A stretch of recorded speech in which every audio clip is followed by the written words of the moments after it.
Dear Mama, we have a right to explore all the ways to tap into our freedom. Motherhood should be an opportunity and experience a journey of expansion.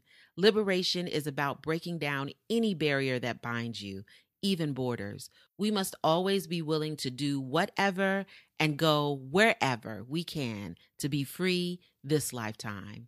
In this episode, we are so excited to speak with Asia Marie, the person behind the blog Doing Life Afraid and the voice behind the podcast She Said, We Shed, and a former American dreamer who realized that the dream wasn't hers and ditched everything she and her son hated to pursue everything that lit them up. That led to long-term travel and closer connection with her son. So before we get started, I want to remind you to be sure to visit our website, dimmblackmamas.com, for 3 important things. Number 1, check the show notes for this episode to get $5 off of Asia's workbook, The Path to Freedom, the Extended Travel and Moving Abroad workbook. Number 2, our Black Mama Magic mini card deck will be on sale again soon, so be sure that you're signed up for our email list so you'll get the notification. And number 3, get your mug on, mama, and invest in us by purchasing a mug, which is our merch of the month from our Black Mama Magic shop. All of these things can be done on our website, dimmblackmamas.com. As always, thank you so much for rocking with us. Don't just listen, subscribe, and follow us on all social media platforms at Dim Black Mamas Podcast so you don't miss an episode. Please keep emailing us, keep engaging with us through social media comments, your reviews, and SoundCloud comments. Keep sharing us, even if it's only with one person who you feel can benefit from listening to this episode. If you're a new listener, welcome to the ride. And remember, you can invest in us by becoming a DBM patron, buying merch, or giving a one-time donation. You can find all those links and full show notes for this episode by visiting our website. Say it with me, y'all, dimmblackmamas.com. Now, let's get free and jump into episode 37 of Dim Black Mamas.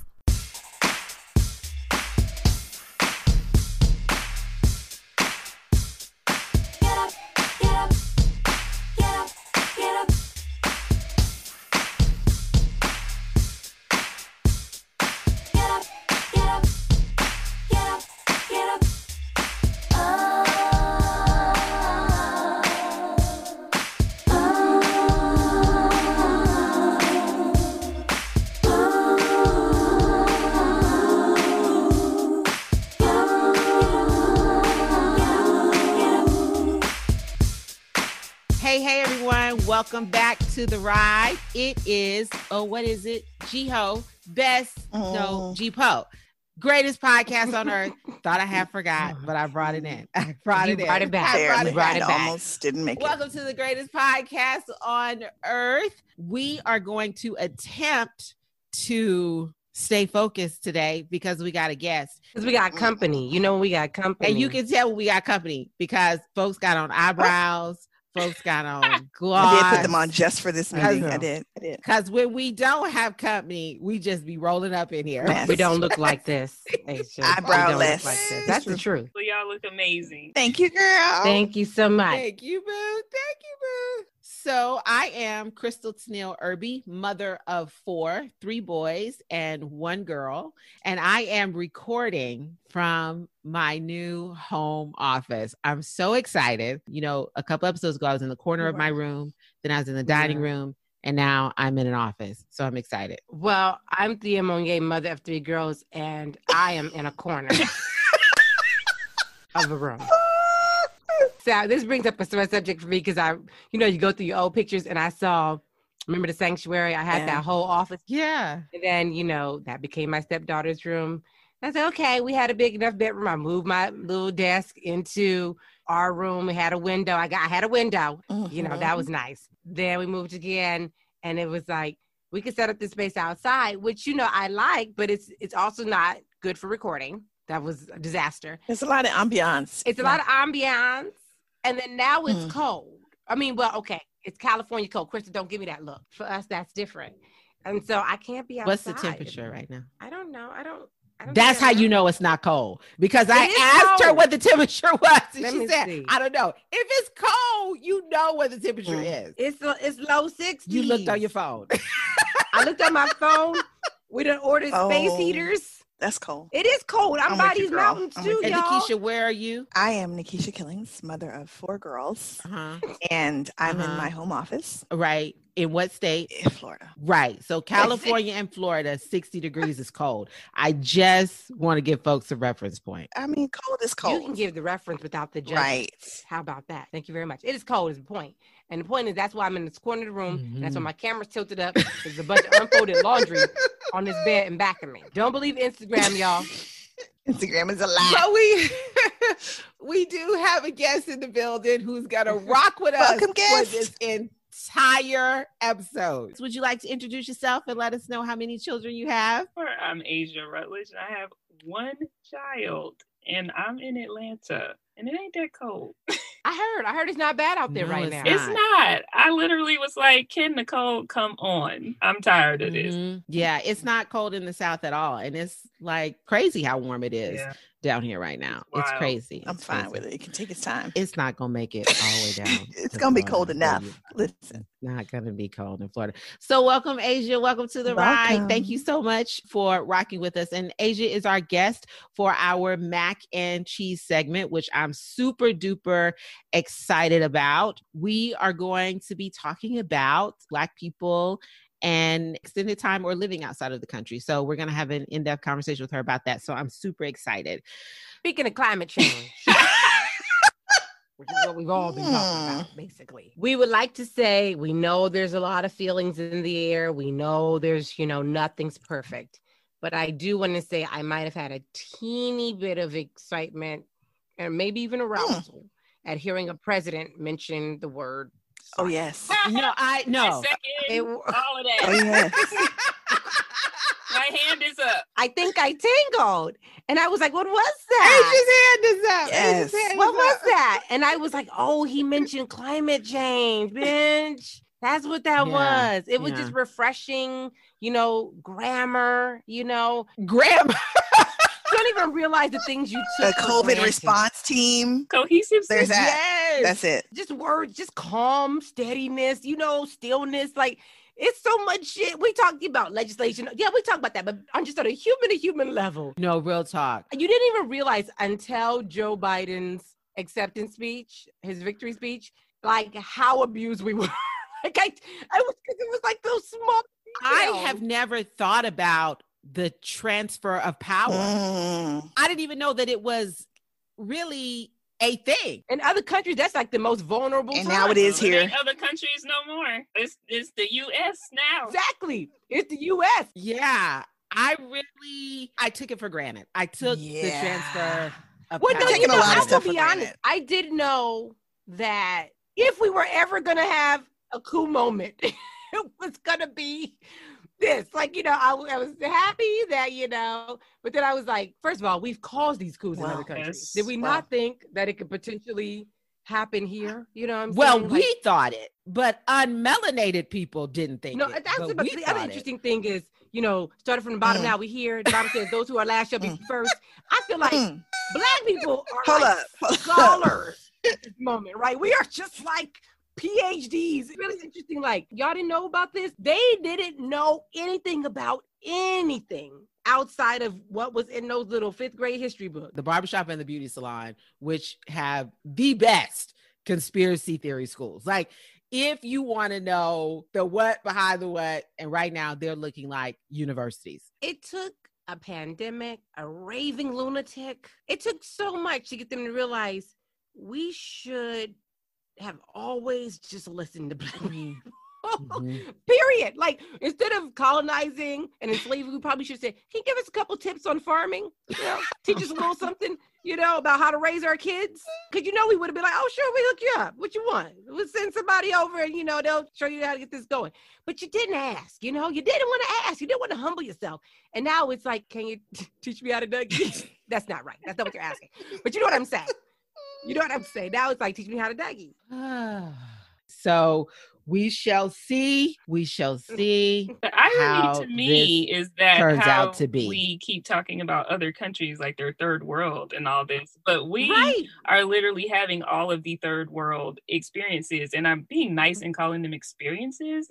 I know what you're saying. But like, how do you still refuse to see we are actually the third world? And when we get to leaving the country, trust me, we talk about that, because all it takes is to leave to be like, wait, y'all been lying to me lying. The U.S. is a propaganda machine. I mean, it's a way to keep people from knowing who they are and accessing their global citizenship and their freedom. Oh, that gives me another question I got to add. And I just want to set you free, Asia. You do not have to be nice on this here podcast, but use the actual term. It is what we are rooted in. Yeah. So you do not have to be nice here. But it is amazing to watch, because I think people don't realize like how fragile systems and institutions are. And the assumption is, oh, these countries are this way because somehow we're superior, which is not true. It's fragile. And I think that Black people have always known that, but to still hear people talk about it as if it is something that couldn't happen here. I mean, in a lot of ways, we're the architects of what happens in that. I mean, we know it could happen here. And well, here's our thing. No, I don't think everybody believes that. I think the people in power do always know that it could happen here. They live with the fear, with the threat of it happening here. That's why that propaganda machine that Asia's talking about is reinforced by trillions of dollars, because they know if anybody gets a whiff of another way, that they're going to opt for that. Institutions and systems required one of two things: belief, which is internal, or force, which is external. The force is the propaganda, and the force can look a lot of different ways. It could look like coercion. It can look like capitalism, buy this, do this, consumerism. It's like a slow eroding process, or sometimes it's a forceful military type of process. We're used to this like slow eroding thing where you look the like illusion. You have something, but you don't. Yeah, we're used to that. But now we're seeing the way it happens in a lot of other spaces, which is more militaristic, right? But belief is the internal piece. A lot of this started in 2008 when the banks and all that collapsed, because that generation that came after that was like, y'all ain't even got your banks together, right? And so we are not about to go get these degrees and march into these businesses that may not even be here. And there we got gig economy, and we started getting people who were becoming entrepreneurs again, which a lot of the countries you go to, many of the people are entrepreneurs. Like they have their own shops, their own businesses. They don't all work for the same company or all do the same thing, right? And so it's very interesting how that collapsed, that changed belief. Because then it was like, oh, well, you told us to believe in a pension, and you told us to believe in a this and a that. But when that failed, the belief got eroded. And I think that was actually an opportunity and an opening for us to be like, what's actually keeping these systems together? I would say that compounded it. But I think I'll say in my lifetime, I think the trigger was pulled in 2000 when George Bush lost the popular vote and still won the electoral college by 500 votes. And then you compound that with 9/11, and people really began, well, I was in California at the time. So California is just a different sort of thing. Right. Right. No, it's not a bad thing. But being in California, when that happened, you immediately saw the propaganda machine and immediately recognized it when 9/11 hit. Right. And so I think that Donald Trump is definitely not the beginning of this. That's what people think. And I can look back during George Bush's presidency and see like, oh, it's them against us. Either you're for us or you're against us. Like that whole mentality. Yeah. And then with the election of Barack Obama and the rise of the Tea Party that pulled the GOP all the way right. So I don't think that it's that people don't like Donald Trump. I think that what they don't like is that he's blunt about what they're doing. I agree with you. And I agree with you with the timing. He's not doing anything different. I agree with the timing too, because I was in New York for 9/11. And I remember finally getting home and being so shocked at like people being like, I can't believe this happened to us. And this and I'm thinking, we do this shit all the time everywhere else. How are you so shocked that it has happened to us? Like, I was just so flabbergasted, but I know that I wasn't the only one with that thought. So I know in that time, it shifted some people's thoughts of like, we are not as innocent as they want us to believe we are. We are not as locked down as they think we are. Stuff can happen here too. And that, for me, that was the first time of like, we are really doing some stuff, and it might really come back on us. And what was that look like? Don't you feel like, but Black people knew that because the shit was being done. Yeah. Well, it was always the white people. Oh my God. Right. It's always their awakening. And it just kind of goes to like, I didn't know how little you knew. Part of my anger towards whiteness was that they actively knew. They actively understood what was happening. Like all of them. Like not like some in power or like, but like all of them. They currently know what the fuck they're doing, right? But what this has really taught me is y'all didn't know nothing. Like nobody was kept more in the dark, apparently, than you, because the whole thing was situated around you so that you would maintain this power that you didn't even recognize half the things that were happening. And I think about that. I think about like my grandmother. When I called my grandmother, I said, "Did you sleep, Grandma? Are you okay?" She said, "I slept fine." She said, "We've been white people a long time, and we've been through this a long time, and I'm not losing no sleep." She says, I got a lot of ailments, and Donald Trump ain't gonna be one. And so for her to have that perspective and basically was like, we didn't do this and worse. So we fine. I do think that's kind of the moment we're waking up to, but it's interesting to watch. Yeah. So as you can see, our intention has already been a little bit derailed because we will now refocus. No, it's okay. It's okay. It's okay. But we will now refocus and our show will flow as usual. We'll start with our church announcements and we'll roll into the mac and cheese and round it out with Black Mama Say. So right now we're going to roll into the church announcements. Okay. Here we go. Okay. I just want to bring us into focus during this time. Here we go. Here we go. See, it doesn't take me as long anymore. Tapping into your power. Hello, beloveds. Here are this episode's church announcements and prayer list requests. And we are also adding praise reports. Oh. Did that go through the deacon board? Did that be approved? And this is the first time Deacon Monier has heard about that. Lakeisha introduced that. Lakeisha don't remember. What? Look at her face. She did. Confused. We had an episode where you said you wanted to give a praise report. Oh, I did. That's what you had said. And I was like, I didn't know it was going to be an addition to the service. Order of service. It's not an addition to the order of service. It's you can do either or both and. It doesn't, we're free up in here. It's whatever you want to do.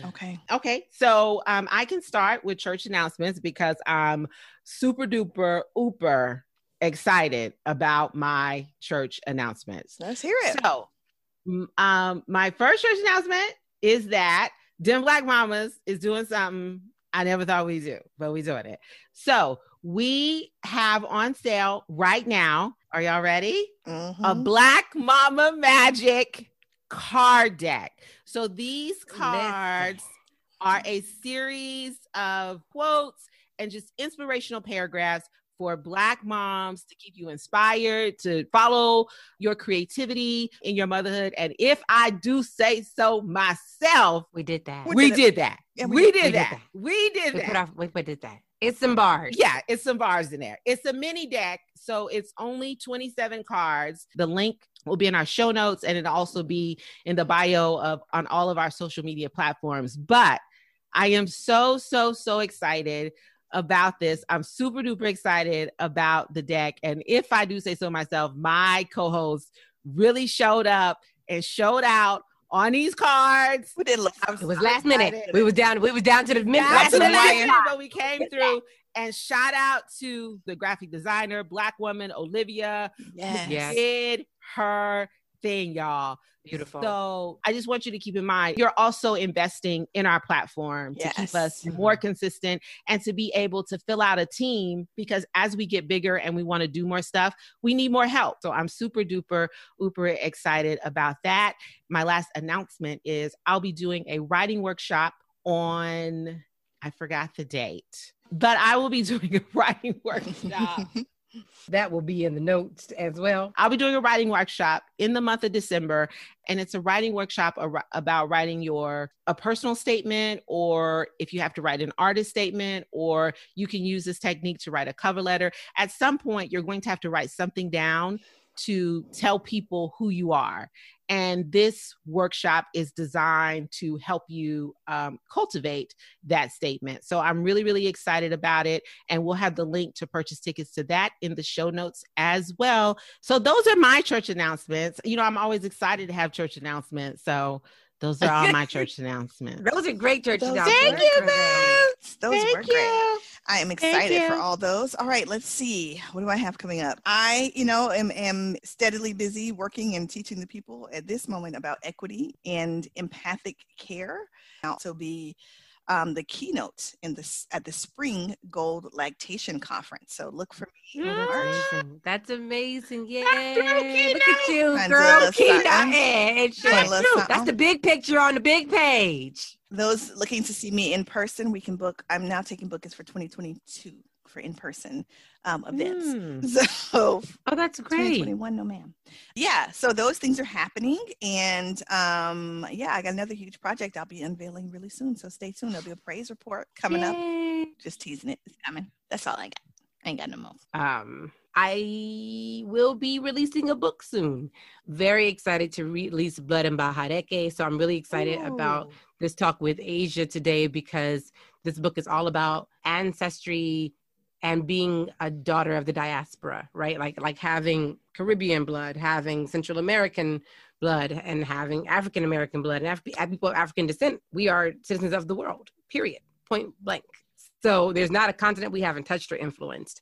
And that makes it our right to be in those spaces. And so I'm really excited because I've written things. My team here knows that I've written things, but this is my favorite thing I've ever written. And a lot of it isn't even written by me. It's definitely channeled. I have to give so much homage to my ancestors who showed up very visibly by name during this process and have been amazing to work with and collaborate with on this work. So really excited about that. So if you want to join the Blacker the Brain cohort, that's always available at this point. We're really excited to have over 50 interdisciplinary, multi-ethnic, just multi-identity people who are all committed to decolonizing mental health. We're coming up with strategies, and we are partnering with people in the entertainment industry to revamp mental health. And so all of that is and who can join Blacker the Brain? Who can join so to be in the cohort? I feel like you can work anywhere and join the Blacker the Brain, because Black mental health is not something that happens in a session. Black mental health is going to a store and being watched, being pulled over by a cop. It is, being denied services. It is all these things. And so you don't have to be any form of professional to want to know about how to love and care for Black bodies. If you are in any form of service, we have physicians, we have yoga instructors, we want people from the tech world, we have people from the entertainment world. All of them are relevant because for us, you can't separate our mental health from our exclusion from basic rights, basic human rights. And it's not just for Black people? No, we have cohort members of all backgrounds, all gender identities. We love it, love it, love it. It's so much fun. And we have to remind you, it's joy centered. When y'all do race work with me, let me tell you something, okay? We ain't swinging low, no sweet chariots. We appreciate it. But we are here to have some joy and pleasure in our work. And so we feel pretty badass, pretty excited, pretty creative about what we're doing. And we want anybody joining to feel the same way. Good. There's no pressure. There's no productivity pressure. We just here to vibe and create. I love that. You're doing good shit. It's great. It's a lot of fun. I look forward to meeting with them every month. So with the cohort, we meet monthly for heart sessions and power sessions. And then they get access to all the lectures, of course, for free. And the lectures are archived with the cohort. And we'll put those links in the show notes. And now our guest, we probably should let you go first. I know. I was thinking so rude. No home training. Rude. You can tell we just not used to company. Very unsouthern. Right. But we at least got eyebrows. I apologize. Look, it's okay because the whole time I'm like, what? That's how I used to be, Asia. That's how I used to be. It's okay. It's okay. It's okay. So it's okay.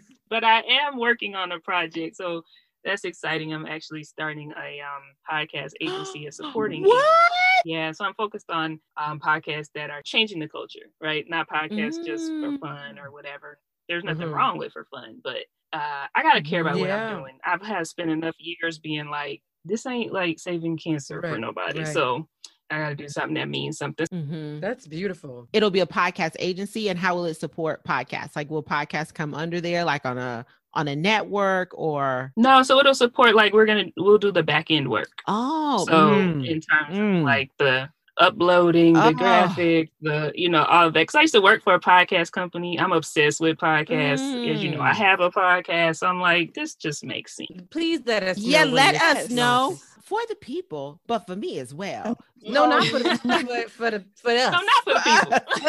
For the people and us. For the people and us. We are people. We are people. No, you are people. No, real talk. Because if people only knew the time it took to upload, it takes not the uploading the graphics. Right. It's not even hard.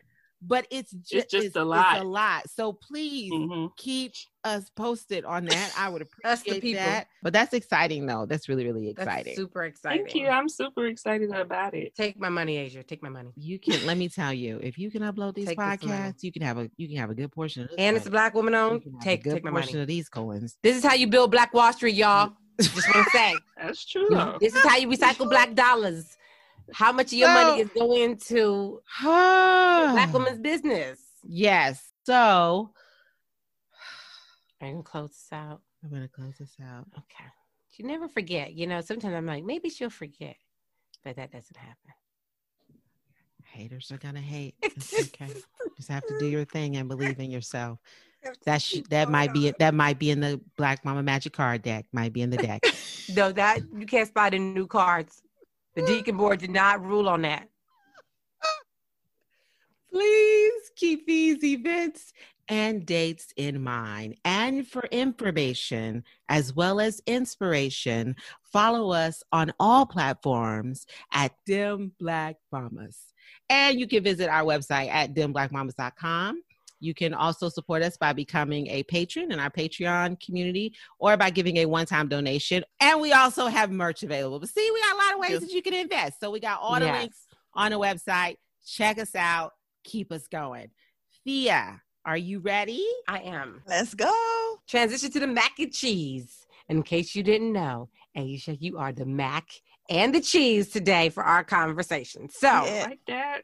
I'm going to do the intro. I'm going to read these here receipts. Okay. So this is our favorite part. We love to read this part when it comes to Black mamas. We love this. I love this. This is the receipts part segment of the program. So Asia has spent her life digging into the places most don't want to go, facing fears and learning to come out on the other side exactly as she desires. A former American dreamer, when she realized that dream wasn't hers, she ditched everything she hated and her son hated to pursue everything that lit them up. That led to long-term travel, closer connection with her son, and challenging them in many ways.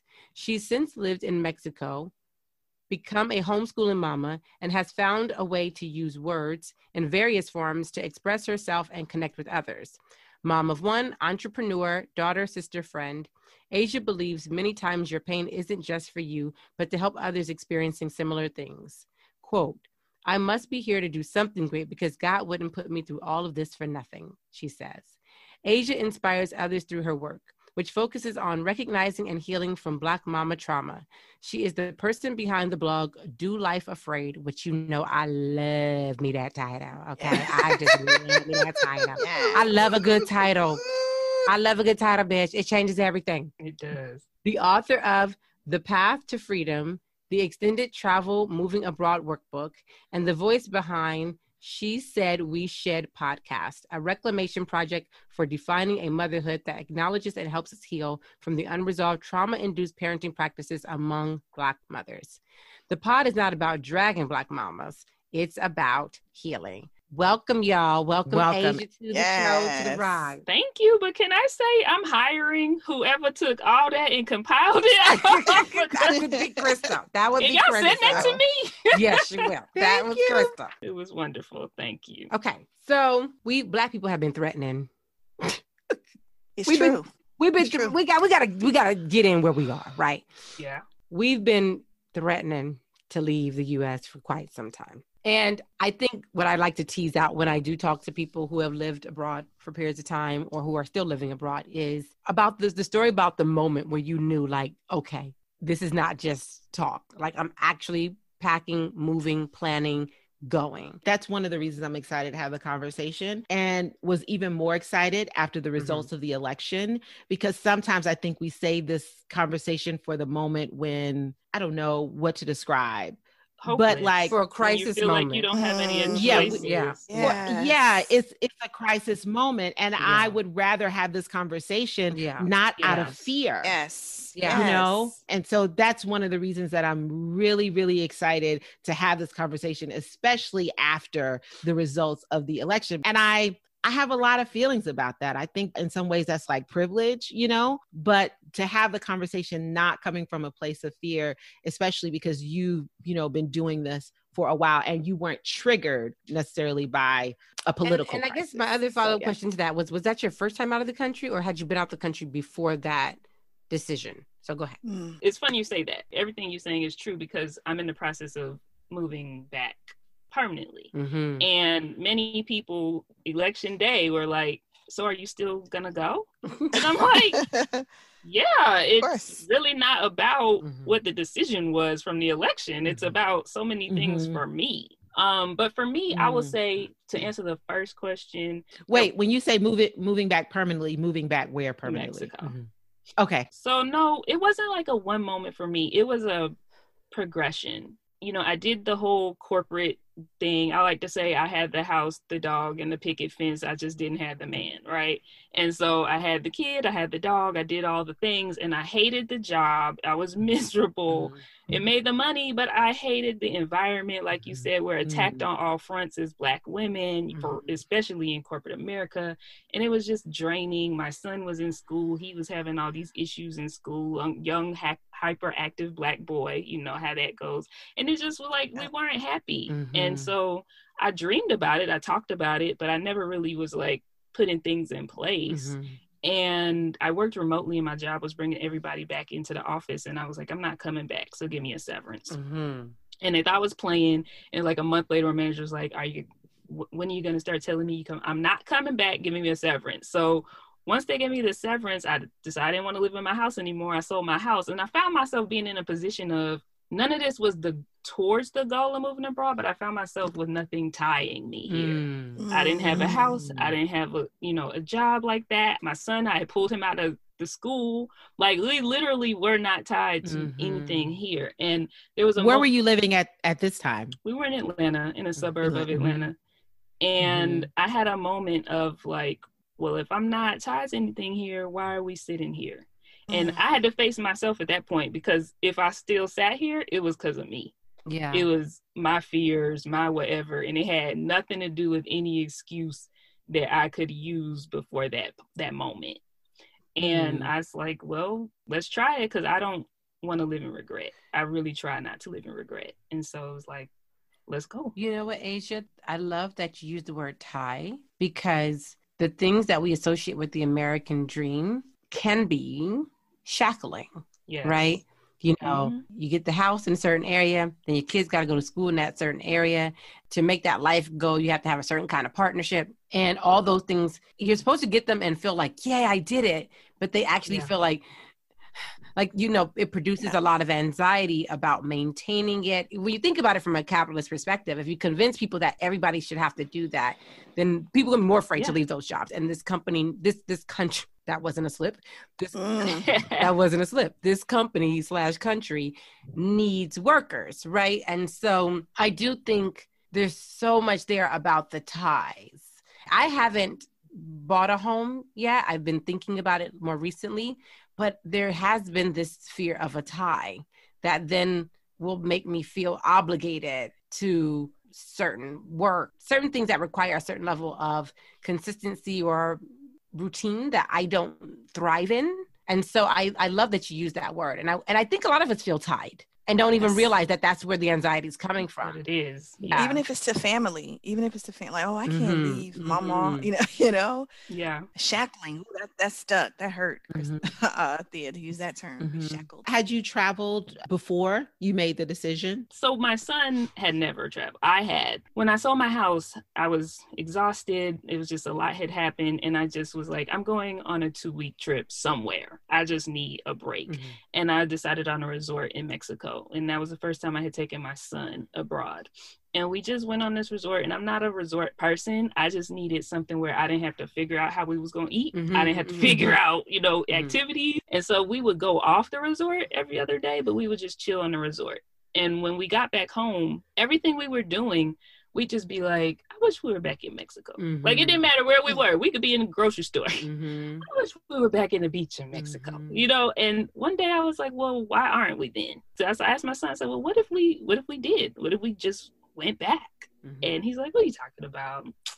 And I was like, we should just go back. And ever since then, it was like a continuous of, no, we should. Because I think we visited in July. And I made the decision in October, and we flew out in January. So you were a traveler before you became a mom. Yeah.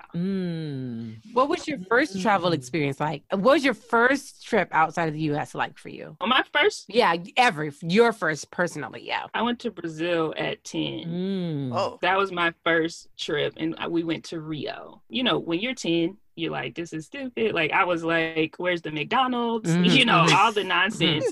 But the thing was, even as an adult, I think about that trip often. There's things that I remember about that trip that at the time I did not think they were banking in my memory. But now I still vividly remember them, and like the history of it and all that kind of stuff. It had such an impact on me that I had no idea how it was having. So for me, I think that's part of also why it's like, well, yeah, this is something we do. I mean, I did it at 10. Because it was exposure. So, and how old was your son when you went? He was 10. That's what I was wondering. I think that's so important for mothers to hear, because there's this idea out there that motherhood is all about and rooted in sacrifice. There's this concept, and it's embedded into us. Again, I mean, this episode isn't about capitalism, but due to capitalism, there's this thing embedded in us that we have to give up something when we become mothers, that a part of ourselves died, that we lose something. And that makes motherhood seem like a scarcity experience and not an abundant experience, right? And so I love, because a lot of people don't do this. You return back to something that you were prior to being a mom, and it has freed you in a lot of ways. It's liberated you in a lot of ways. And I think that's a beautiful thing. Hearing that is going to free somebody here. Even when you talked, it made me realize that me leaving was like a reclamation project for myself, which I didn't even realize till you're talking about it, because I remember having an actual breakdown moment of like dealing with everybody's thoughts of me leaving and how they thought it was reckless and stupid. And even my son, I don't want to go. Why we gotta go? This and that. And I remember screaming, like, I just want to do something for me.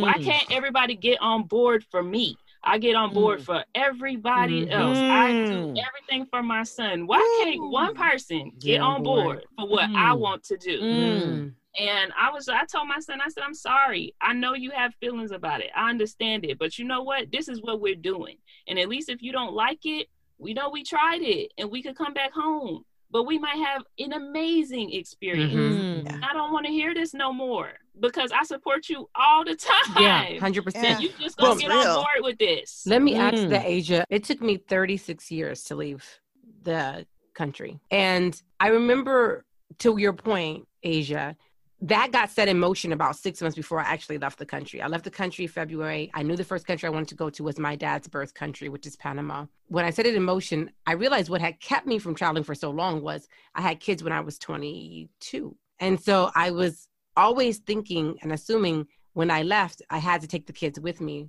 the first time. Everything, when you become family, everything has to include the whole family. So I never imagined for 15 years that I could go for me, right? And when I went for me, and I said, I'm not going to wait anymore. Eventually, I will take my kids with me. They would go. But if I have to wait to have all the money for all of us to go and all these things to be in, like, that's not going to happen. I'm going to go. The next day, I think like the next week or something like that, Crystal, you know, I got offered a free all expense paid trip to Peru for the following May. All expenses paid, 10 days. And then between there, I scheduled my trip to Panama because I knew I wanted that to be my first stamp in my passport. I say that to say that me going for myself, my kids went back to Panama. They went to Panama for the first time last year, and they got to go at 14 and 16, right? So even if you go, mamas, go for you, and then you'll get your kids there faster than you got there. Don't wait thinking everybody has to go all at once, because when you go, then it starts this energetic thing where you're like, oh, my babies have to feel this ASAP. They have to know this other place, this other world. There's other lives outside of this bubble that we live in the United States. Asia, are you the oldest? Yes. And Thea, you're the oldest? I'm the oldest. I just really want mamas who are the oldest child to take note right now, and mamas who have multiple children about how you're raising your children, because I'm the youngest. And so I think some of the things that you all felt, I don't feel because I am the youngest. I think that's true. And I think that that's so unfortunate and unfair to the oldest child, because that feeling of, like Thea, you said, you felt like I have to be able to take all of them. My sister feels that way about things. And I totally don't feel like I have to take my children and my family has to go with me. I feel ties to my family, but I don't think in a way that oldest children feel. And I think that we have to recognize that that's something that's done to the oldest child in the family. And I'm not sure if it's done to the oldest boys, but I know when I talk to daughters who are the oldest in their family, it's a different thing. And I just realized now how, I don't know if colonizing that is to them, and how it's limiting for sure. It's limiting, and it shackles them, because my oldest sister firmly believes I couldn't do the things that you got to do. Yeah. You're always told that you're an example. You're always told that they're going to do what you do and that you have to model. There's just a feeling that like you will have to take care of things. Because when Asia said, I want to do something just for me. Yeah. Most of the time I don't feel any kind of way of doing something just for me, but I know that my sister does. I think that that's a real thing that could shackle people to this land. Oh, I agree. The land itself. Asia, I wanted to ask you, that feeling you talked about, I know that feeling, like when you're leaving that country and you're heading back to the United States and you're like, ugh. It's like, it feels like going, like, it feels like you know, you know what you're going back into, you know it's unhealthy, and you're actively choosing it. What you said, my girls often say, and we'll send a picture every now and then of like, I wish we were in Panama. And I told Kristen, I know that we're going to end up living at least large chunks of a year each year there. How were you when you got back? Because I think people who leave, they usually flirt with it, right? They go for a couple weeks, they come back, and then they go back for longer periods of time. And now they're doing what you're doing. It's kind of like a process. But how was that comeback? And how was your son different when you came back? Yeah, I was going to say, and how did that impact your mothering? It's wild what you say, because I remember we came back, I don't know if it 1 or 2 times before the real comeback, just to visit. Like there was family activities going on that we wanted to partake in. And when we would land in the US, we started to call it the curse. We would feel it. We wouldn't even walk out the door. We just landed in the States. This heaviness came upon our bodies that we just hadn't felt in the last months. And it's like, you have it the whole time you're in the US. You just don't know you have it because you live with it all the time. Right.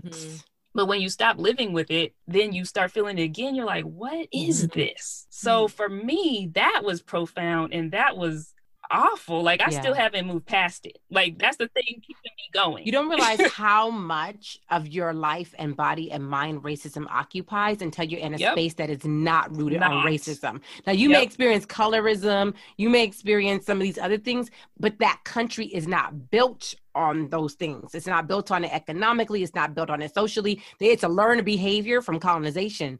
So you don't even realize it. Do you find that true, though, in every country that you visited? I haven't found it not to be the case. I think it's true. I think everything you're saying is true. And for me, also, that became a thing of like, why I need to get my son out of here. So he can understand this feeling at a young age. But coming back, we were very clear, like, so many things have simplified. Right? Like even going to Target or the grocery store, it's like, why is there so much crap in here? Like, why do I have to make a million decisions in here? What is going on? It was so simple there. There's only 2 things of jelly. Let me get it. It's not like that everywhere. You don't realize how much decision fatigue, how much, the massive box stores and all this stuff. You don't realize how much that plays into things. That's all very American, very Western. Everything you're naming is. It is. Very capitalist. Raising my son, it was hard because coming back, we didn't have the freedom we felt when we were living there. And that was an adjustment for us. I wanted to ask about that. Can I pause you right here? Many of us, there is caution about going someplace where you maybe have never been or don't know anyone and being by yourself in that place, and that feels isolating. But the way you're describing it, you use the word freedom. That doesn't sound isolating at all. Did you feel alone in a place where you don't know many people? No, we didn't feel alone because before we went, and that's one of the things that I emphasize in my book, is before we went, I made connections in all these places. So when we got there, literally the day we got there, there was a woman who lived there with her son. She was from Arizona. With her daughter. She's from Arizona. She's a single mom. And she was literally giving me step by step how to get from Mexico City to the city we were going to. Get this bus. It's going to be in this terminal. She gave me all the deets. So by the time we got there, it was her and another mom with her 3 kids from Texas waiting to have dinner with us.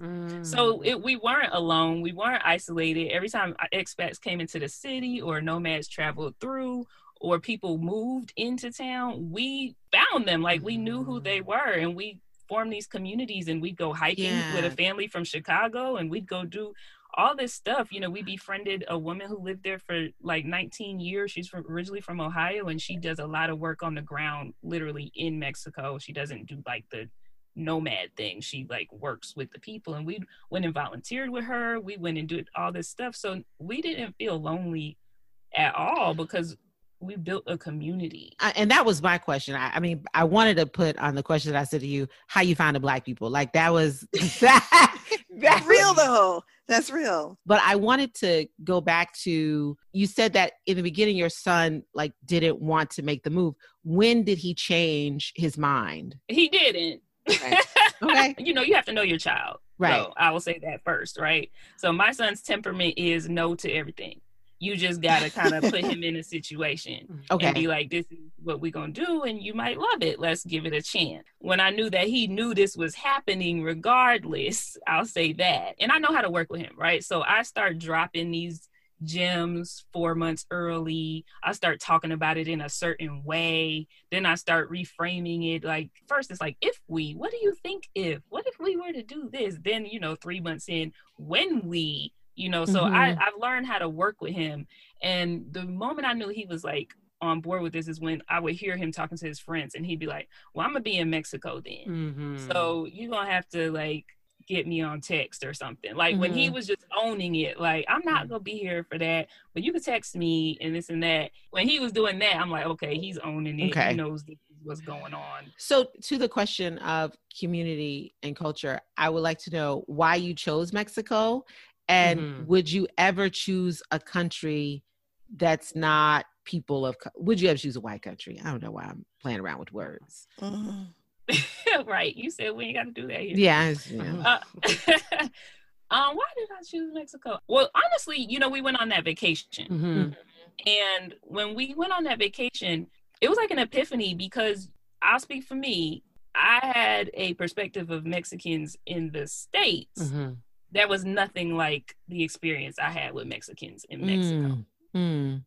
And going in Mexico, it was the most welcoming feeling I had ever experienced before. And with people, the community, you know, I loved the water and I just kind of felt endured to like the culture. We had learned so much about the culture while we were there and done so many things. We were fascinated by the Mayans. And I hear people say this about Costa Rica all the time, like, oh my God, I went there and it just felt like home. I never wanted to leave again.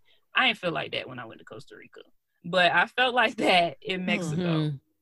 So that's why we went to Mexico. And even in Mexico, we went to a small town in central Mexico. I got to the point of like, I need some damn black people. Where are the black did you go to Veracruz? No, that's where black people are. That's where the black people are. We went to Guanajuato. But, you know, we found the 5 that there were. There's actually 1 million black Mexicans, like not expats. Yeah. No, yeah. So if people are doing this traveling, like especially like non-Caribbean, but more Central American, South American. In South America, what I found outside of Brazil, where Brazil is kind of like Central America, where it's like mixed into the culture. And Central America is very mixed into the culture. In South America and Mexico, with the exception of Brazil and a couple other places, it's very like, this is the city where the black people are. It's La Carmen, it's Veracruz. And it's interesting because that culture looks a lot like Caribbean culture or Central American culture, but it's within a South American countries. There'll be millions of black people, but they'll be concentrated. And they're usually by the coast. And they have very similar foods and stuff to like these other parts. Like I know in Peru, it was like the Senegalese are who settled that. And it's like near the coast. And so I asked, where do Afro-Peruvians? Oh, they live in Veracruz. You see some venture out into other parts. But what's fascinating to me about the diaspora, especially like black people traveling and feeling like they have a right to travel, particularly through Latin America, because we were here already. We are part of indigenous Latin America. Like they were there before Columbus people because we have claim to that. And the Olmec statues are in Mexico too, right? Say the that. big old That's Olmec. That is us. That's whole black faces, right? But they weren't showing up on the census because they weren't counting the Afro Mexicans until like I think a few years ago. And they felt like, oh, we found 1 million black Mexicans. Right. They were already there. But what's interesting to me is the similarities between them, like how much they brought from Africa and retained in these spaces. And it's a very different thing you see when a culture is able to post enslavement, then become its own thing, its own like Afro derivative, right? Versus here where we still live with the oppressors and we're trying to develop culture, right? Like, because they don't feel less African, but they also feel like a derivative of that culture. Like, you know, they're still tied to it. I think what you're describing is what could have come if we had been allowed to flourish here. So if Black Wall Street, if we were left alone, maybe gave us a couple states. Left alone. The closest we might have to we would that have is thrived in that way. My favorite city. I love it too. Yeah, New Orleans. You're right. Asia, on that same vein, I wonder, we all know anti-Blackness is global. So I wonder if you've encountered any anti-Blackness either on your travels or now that, you know, during the time that you were actually, you know, living abroad, and what the experiences, how they may differ from, you know, on vacation at the resort may have been a little different experience than actually setting up roots and living amongst the people. And would you live in a white country? So one of the things that I always tell people, and this is my exact experience, is yes, there's anti-Blackness everywhere, but everywhere you're not scared your life is going to be taken for it, period. So yeah, we experienced anti-Blackness. I walked into a store and I could tell the woman just wasn't feeling me. And I just left. Like, she wasn't doing anything. She didn't call me anything. She didn't say anything. She just really wasn't trying to feel serving me. And it was like, well, I don't have to patron you. And I left. But I always tell this story. There was one night we wanted to go into town and eat, me and one of the other moms. We're single moms. So between us, we have 4 kids, 2 single moms. It's 7:30 at night. The streets are dark. There's little callejones we're going down. And we're walking down the callejones into town in the dark, 2 Black women. And my son and the kids are way in the front. My son's got his hoodie on, doing all the things. They're loud, they're laughing, having a grand old time. It hit me as we're walking, we're talking. I said to myself, I would never be okay with this in the U.S. But I'm in Mexico, where people think you shouldn't go because you gonna get kidnapped or something by the cartel. And I feel much safer. I'm not even concerned about my son with his hoodie on way up there where I can't catch him or nothing in the dark by myself. I would never do this in the US with my kid with the hoodie. If at the least I'd be like, take your hoodie off, stop being so loud, you know, all these kind of things that I didn't feel the need to say to him. So yes, there's anti-Blackness everywhere, but the way it permeates through your body and what you feel you can do and what you can't do is very different. And so feeling like your life is going to be taken versus just they ain't feeling me are two completely different things. And even that experience with the woman, I only had that experience one time in 8 months. So it's not like that was an all the time thing. That was literally one time. I mean, we had people, it was like old school, like TV shows, you know, we'd be walking down a thing and the sneaker shop owner would, you know, Buenos dias, Isha, you know, like all the people knew us. We knew all the people. They welcomed us just like we were Mexican. So I'm not saying that there's not anti-Blackness. There is, but you're not scared that you're going to die because of it. And maybe in some places there you will, but I didn't have that experience anywhere. So, would you ever make a home in a white country? I don't think so. That's hard. I'm gonna say hell. I can't even. I can't even live in a city. She said, "That's what I did. That's why I'm living here." I'm Let me tell y'all something. I'm from New York City, from Queens, Hollis, like Black middle class, whatever, and then we moved to Atlanta. Right? Like I have never lived in a city where Blacks weren't thriving and had neighborhoods that were beautiful. I literally don't have that experience. So that's why even in Mexico, even though they were brown, I'm like, where's the Black people? I'm getting tired of this. You know, I can't even live in a city that's not majority Black. Like my list of cities is like DC. It's all Black everything. I don't know how to do the other thing. I don't want to know how. Let me tell you why I asked that question is because number one, when some Black people think of moving outside of the country, they don't think of people of color countries. They think of European countries, right? And so that's why I specifically wanted to have this conversation with you, because the things that I see, I'm like, oh, she's traveling to people of color countries. And I think that that's a different conversation than, oh, we're leaving the country and moving to, let's say, France. Yeah. You know what I'm saying? Yeah. That we're leaving the country and we're moving to Mexico. And also that I'm really clear that those aren't just people of color spaces. The diaspora is huge. Yeah.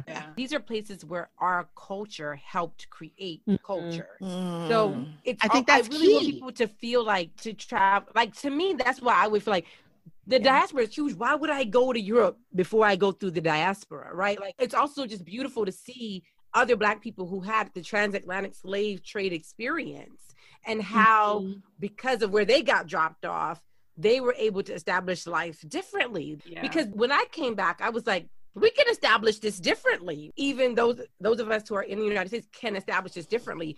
It just made me realize, one, why African Americans did emerge as leaders of the diaspora. Like my dad would tell stories about how they would listen to what was happening in the US during the civil rights movement by radio and use some of those same strategies to deal with Americans in Panama. Because at that point, Americans were everywhere throughout these places. They had their like makeshift Black Panther outfits because they were mimicking this Black American liberation movement. But it also makes sense because we are the least liberated, I think. I think we're the least liberated group out of the diaspora because we still live so close in proximity to the oppressor. It's a very different mental thing. You guys asked too what was different when we came back, and I will even say my perspective of the family structure. Talk about it. Let's go. Different, right? And so before I went out there, I felt like Americans. Everybody get your own house and you do your own thing and all this kind of stuff. But what I saw in Mexico was completely different, and I'm like, why the hell we don't do that? Right? Tell us about it, girl. What they were doing, at least where I was, don't say what I say is every part of a country, right? Because like you said, Mexico is massive. People don't understand. But where I was, in my experience, families own these like I call them compounds. Mm-hmm. And they built multiple houses on these properties. And mom lived in this house, brother lived in that house, auntie lived in that house. And so they were supporting each other. Everybody had their own space, but they were all in the same community. They were all the same area. Even if they didn't live in the same compound, like I knew a family, my landlord, he owned a house and his brother lived 2 houses down. So the property was different, but they were still right there, right? And so they're supporting each other in everything they do. It's so different the way they think about family and how you interact and how you support each other in a economic sense and an emotional sense, and all that kind of stuff is so dramatically different than what we do here, and we have it wrong. This isn't it. So that's how my dad's family and my mom's family lived. I was just about to say that is in our history here, and that is. But the disruption to that came with Jim Crow, and you saw a massive, even before integration, you saw a massive move out of the South or out of the proximity of family for survival, because you felt like you were going to die from it. And we've continued to lose that because we try to mimic white supremacy in order to get the things that white people have. And that's not that's not liberation. That's trading seats of power. Yeah. And I think the other thing that is really, really hitting home for me is when I hear people talk about living abroad, it's limited to Europe. And now I'm thinking to myself, why would you want to mimic what you're trying to escape here? Yeah. Because they paint everything else as their world. That's the problem. And of course they do. Lesser than. Listen, I always say, when I went to Panama, like, I felt like I lacked nothing. And I didn't have a lot with me, but I just felt like I lacked nothing. Like, they think they want to live in a space that's equivalent in terms of access or privilege to this without these white people. But those are the ancestors of those white, Exactly. So it doesn't make any sense, and it just takes traveling one time to one of these other spaces to really understand what you think you're trading in privilege. America always has to have a slave somewhere to keep up this illusion. There's a slave at all times in America. There's everything you see, every you experience is because there's a slave somewhere. When you go to these places, you don't feel like it's ran by slavery. You don't feel that way. And we about to get deep with it. When they tell you don't go, that means go. Run. Those are the spaces. Those are the spaces where you are going to get yourself back, your traditions back, your spirituality back, your self-authorization. You're not going to get that in those other white spaces. So speaking of that, Asia, can you tell, not for me, but for other folks who are Americanized and may have some Killmongerish ways? What? Because here's what I don't want. This is legit. I'm going to just be transparent here. When Black people started consistently talking about leaving the country en masse, I was like, oh God. I think some Black people don't realize how Americanized we are.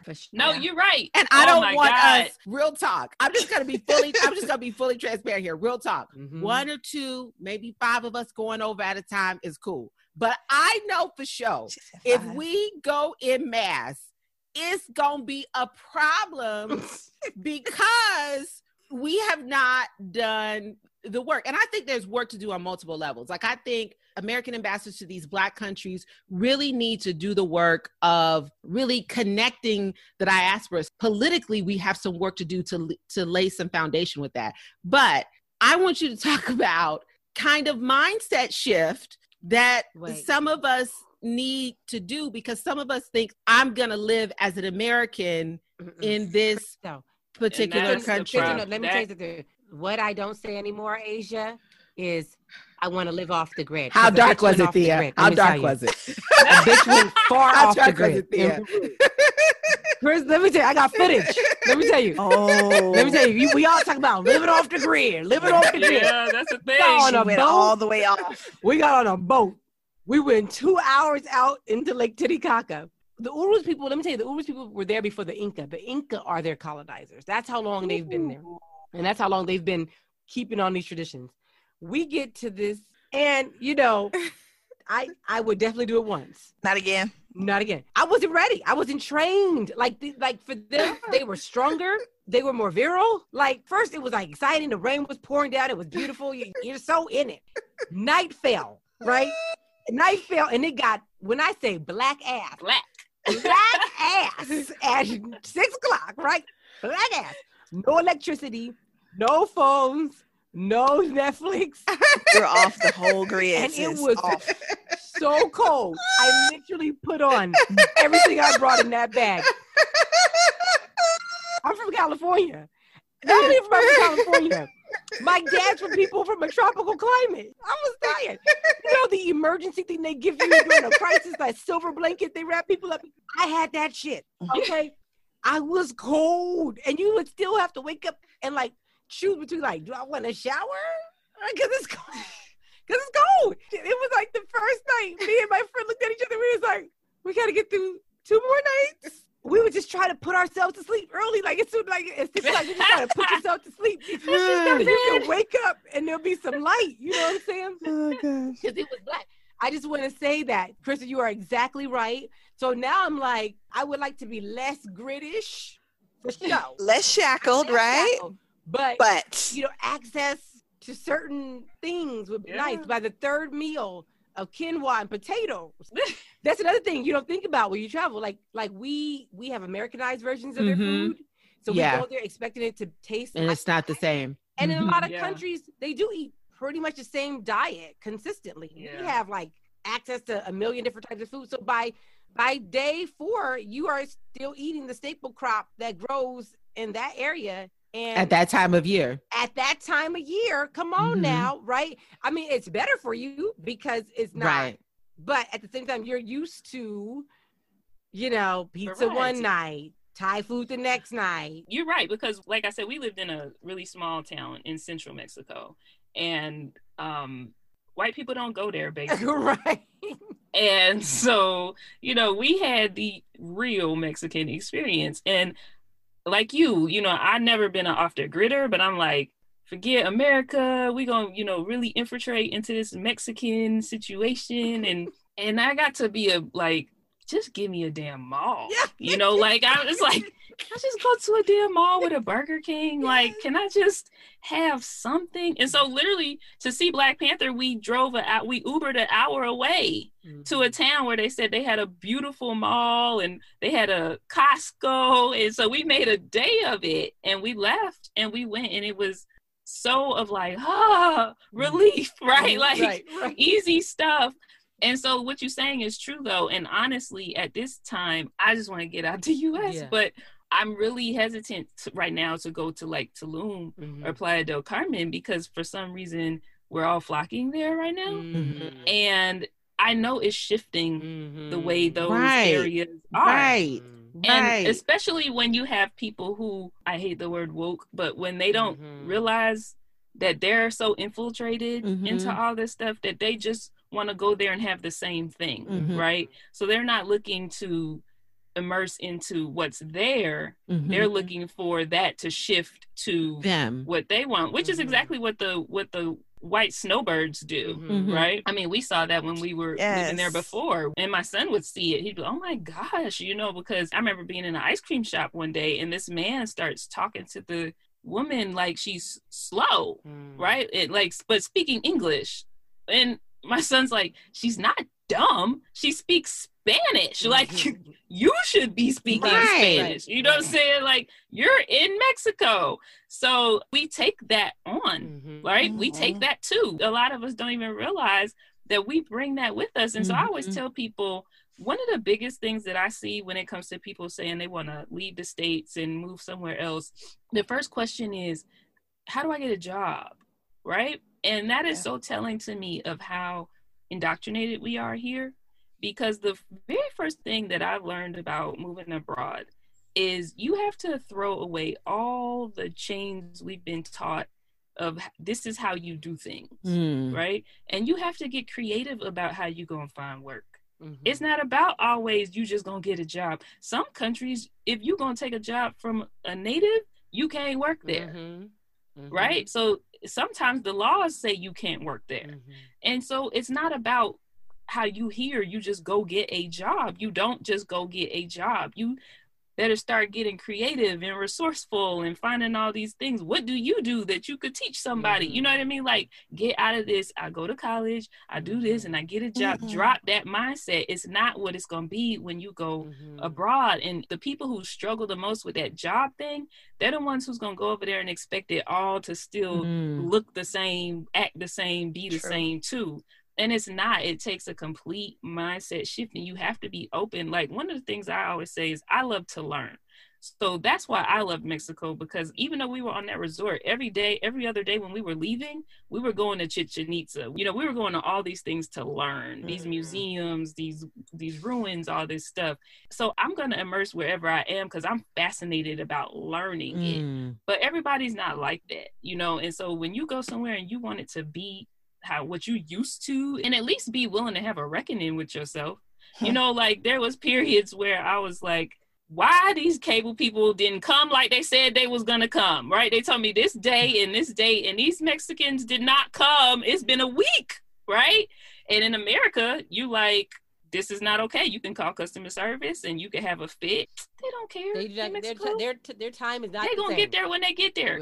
I had somebody tell me literally, well, if you see the van drive by, run out there and try to give him a peso. He might stop and do it early, right? Like, they do not care. They're not on that time thing like us. And instead of me getting pissed at the Mexicans, I had to check myself, right? Like, I'm here. We're not there. Right. I'm here. Right. And why am I tripping on them doing what they always do, right? Like, I'm the one needs to adjust, not them. But that's a word. Everybody don't do that. I wrote this piece on my blog once. It was like essentials you need to pack when moving abroad or something. And people thought I was going to be like first aid kit and all this kind of stuff. And it was like patience, you know, like openness, willingness, you know, it was all these other things. And I remember even somebody commented, she's like, totally not what I was expecting, but completely what I needed, you know, and because I just had seen it so much where I'm like, why are people expecting what they're used to? That's not why you leave a whole country, to get what you're used to. It's a thing, and I feel you on that. And so I'm not trying to go where everybody's congregating. That's not my goal. One of the conversations I see, I'm glad I see it because I didn't see it years ago, but it's like, what are y'all doing when you go in these other spaces to not become the oppressors? Are y'all paying attention? Get Asia's workbook. Get Asia's workbook. Get it. Yes, get it. Because you don't want to do that. And you can start that decolonization process long before you leave. Yeah. You should start that now. In your interpersonal relationships, right? Yeah. Like, when am I trying to make my kid be like me? When am I expecting my partner to be like me? Those are all examples of this learned internalized colonization process. You're exactly right. Like, I feel the same way. Like, everybody shouldn't up and leave. Everybody's not ready. And I think what you're talking about, Asia, too, is there's a point where it stops being vacation-y and it becomes like lifey, right? And so I think that's like the difference between like dating and getting married, right? You're like, oh, we married, right? We here, like we got to work through some things.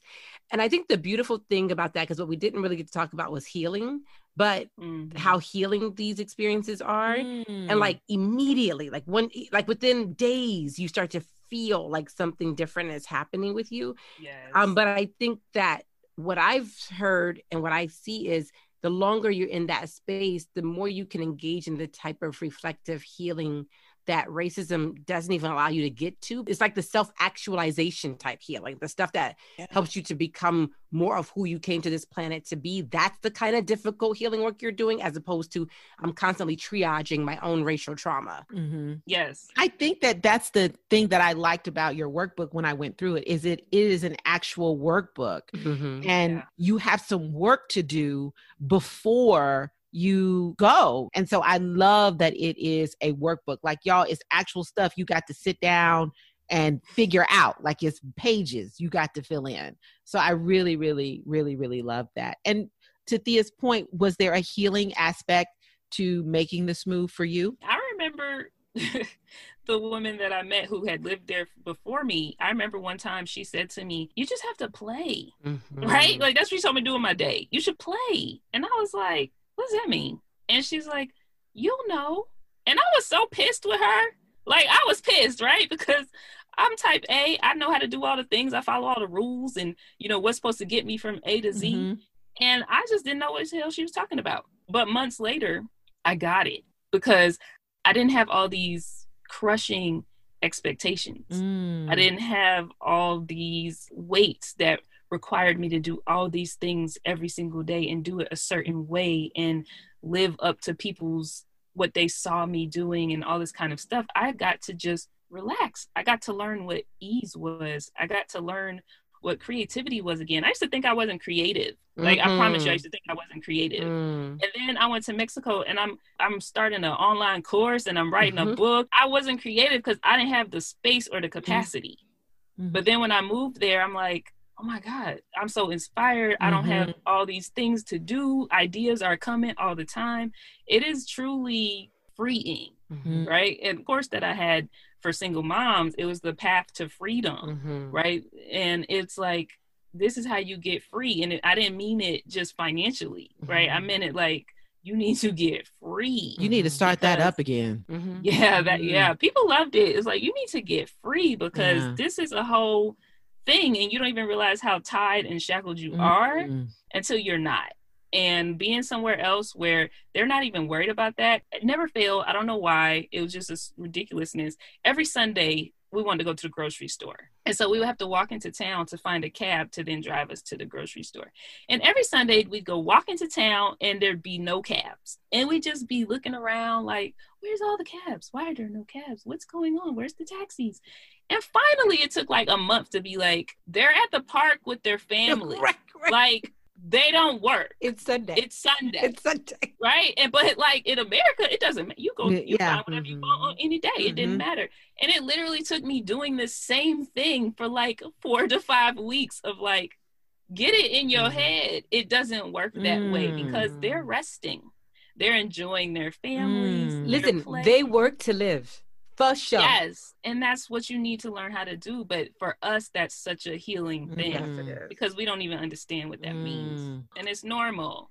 And because it's normal, you get to do it. Because I always call myself a radical and where I would do it here too, right? I would have days where we don't do anything and all this kind of stuff. But you feel so many pressures from the outside that you might fall back into it, or you know, it just is not as restful as it is because you have all these should-haves. I should be doing this, I should be doing it. But when you're in a culture where that's just what they do, you look like Boo Boo the Fool when you trying to do all the things. You know, like, I look like Boo Boo the Fool trying to get a taxi on a Sunday every week for 5 weeks. You know what I mean? And so the culture starts to force you to be like, this is what we do. Yeah. Maybe you should learn how to do this too. The thing that, you know, you didn't do was you didn't be like, well, I'm going to start my own cab company and we're going to run on Sundays. No. That would have been colonizer behavior. I just want to point that out. I have to point these out because I know my folks. No, that's true. I know my folks. That's true. I just want to point You're that right. out. So yeah, this has been a beautiful, beautiful conversation. I love it. Thank you so much. Thank you. Thank you guys. We learned so much from you. Yeah. Thank you. And you need to start that course back. And everybody get her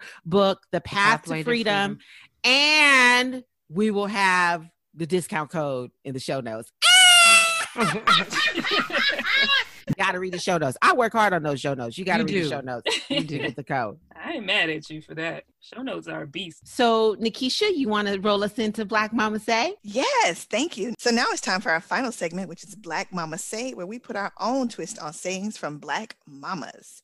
Today's episode, Black Mama Say, is every time I turn around. All right, let's go. So, I'm sorry. Again, we have company. Asia, do you want to go first with Black Mama Say? No.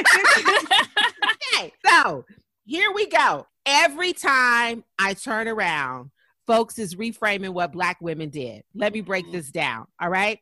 So we know that, you know, Black women came out en masse and voted, and Joe Biden is president-elect and Kamala Harris is VP-elect. The reframe is Black women saved our democracy. Black women did this for us. How about maybe, just maybe, we did it for ourselves? How about maybe, just maybe, we voted to save ourselves? How about maybe, just maybe, we voted in our own best interest and it had absolutely nothing to do with who? Ding, ding, ding, ding.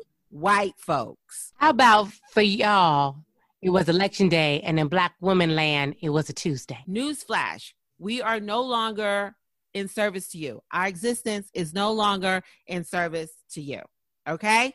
So that's my Black mama say. Okay, Asia, do you have a Black mama say? Do you have a... I think I do. Okay, Let's so go. the phrase is every time I turn around. Every right? time I turn around, yes. Every time I turn around, we selling ourselves back out based on what's going on in the world. and country. So That's I good. need Black people to That's commit to good. yourselves. Ooh, And do ooh. what you say you're going to do regardless of what is going on the outside. If you're going to do this thing, it don't matter who the president is, the mayor is. It don't matter what your kids' teacher's doing. This is what you're doing. I need the circumstances to stop dictating what you're doing, and you start dictating the circumstances. Yes, that's the word. Let me tell y'all something. If you want somebody on your podcast that is going to give you clippable moments, I got about 10 clippable moments. Girl, yes. If you want somebody on your podcast that's going to give you clippable moments, then bring Asia on as a guest on your podcast, because I got some clippable moments. Because, you know, we're particular about who we bring on our podcast. We don't have a lot of guests. So I really, really, really appreciate you, because you have gave me content for at least a year. I love it. I love it. Real. It's the real. It's the Ooh, real. that was good. That was good. We were tagging at the end. Keisha had All to right, step y'all. out. We brought you the real. We gave you no excuses for not getting that passport and getting free this lifetime. So And now, getting Asia's workbook. and getting Asia's workbook. Now what you can do is follow us on Facebook, Twitter, and Instagrams at Dim Black Mamas, right? And don't forget, because I got to do my part too, to check our website at www.dimblackmamas.com. You can also send us your thoughts about the show, show us some love, and ask us some questions at dimblackmamas@gmail.com. Look at you. I Look did at that. you. I did that. Asia, do you have any closing words that you want to say to the people? Yes. Where can they find you? Where can they follow They you? can We didn't find me Facebook, Instagram at Doing Life Afraid, or they could go to the website doinglifeafraid.com, and they can follow us. I mean, it is primarily travel, but the whole point is not just travel. It's really about doing life afraid, because people always think that I'm not scared. Right, Like I do a lot of things most people don't do, and they think I'm not scared. And I'm like, shit, I'm scared as hell. I just Do it anyway. doing it. Yeah. So it's really about that journey, about doing all the stuff, and I just do it afraid. Yeah. So. And we didn't get to talk about it on this episode, but she does have a podcast called She Said, We Shed. And you can follow that on Instagram as well, and go to the website, shesaidweshed.com. So that's her podcast website as well.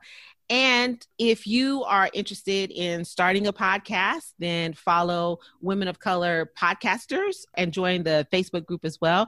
And if you need some inspiration or some love as a Black mama, join the Facebook group, Black Moms Connection, and you can follow them on Instagram as well. And listen to our sister podcast, Taping This Shit. hosted by our very own Thea Monier, and also Intercultured, hosted by Anya Dula. So thank you all for joining us. Asia, thank you for rocking with us for a whole episode. In closing, we wish you, I'll do Nikisha's part. In closing, we wish you freedom, joy, and abundance. That's all we got. We ain't got no more. Namaste. Namaste.